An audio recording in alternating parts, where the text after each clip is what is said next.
Obi-Wan pushed past Anakin, moving toward the pilot. "Follow that speeder." The gunship did just that, zooming low. They found the speeder soon enough, parked outside a large tower.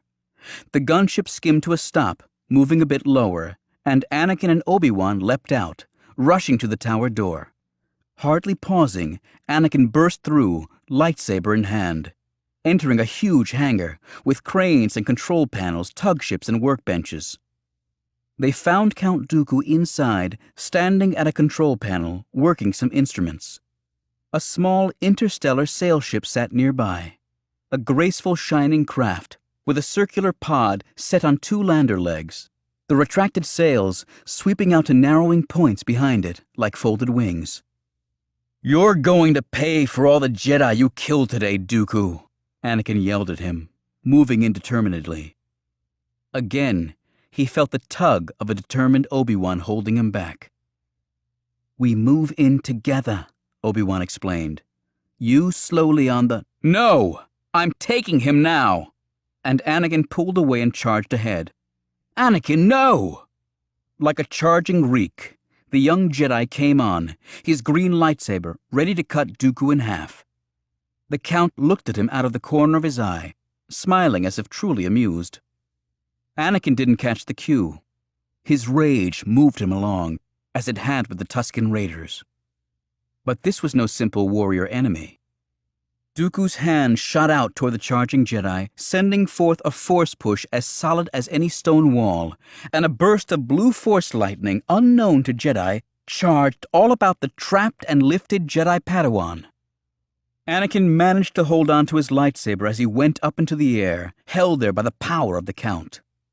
With a wave of his hand, Dooku sent Anakin flying across the room to crash into a distant wall where he slumped down dazed.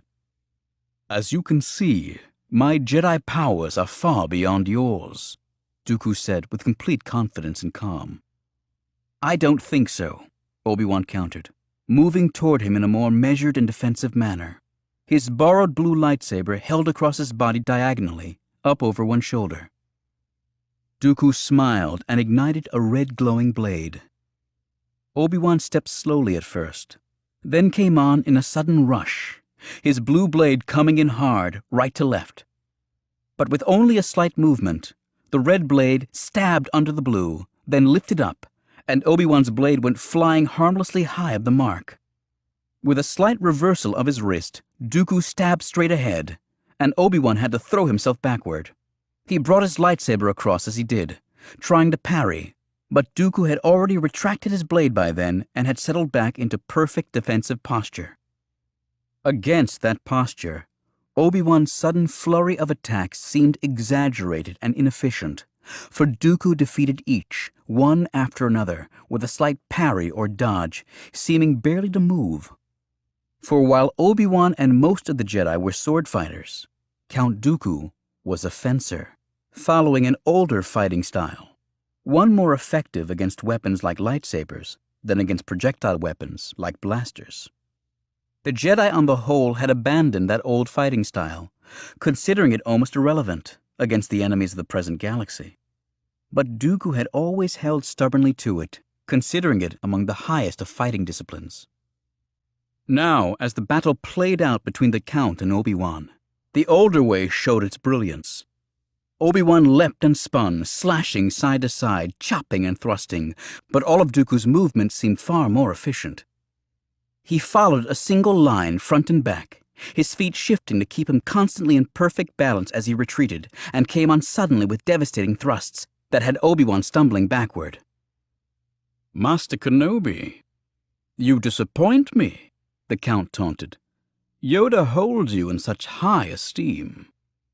His words spurred Obi-Wan forward with another series of slashes and chops, but Dooku's red blade angled left and then right, then up, just enough to send Obi-Wan's descending blade slipping off to the side. Obi-Wan had to retreat soon after, gasping for breath. "Come, come, Master Kenobi," Dooku said, his lips curled in a wicked smile. "Put me out of my misery." Obi-Wan steadied himself and shifted his lightsaber from hand to hand, getting a better grip on it.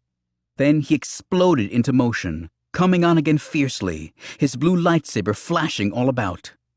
He kept a better measure of his cuts this time, though, reversing his angle often, turning a wide slash into a sudden thrust.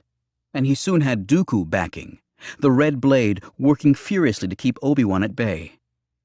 Obi-Wan pressed forward more forcefully, but Dooku continued to fend off the strikes, and then his momentum played out. He was too far forward, while Dooku remained in perfect balance, ready for a counterstrike. And then it was Dooku suddenly pressing the attack, his red blade stabbing and retracting so quickly that most of Obi-Wan's cutting parries hit nothing but air.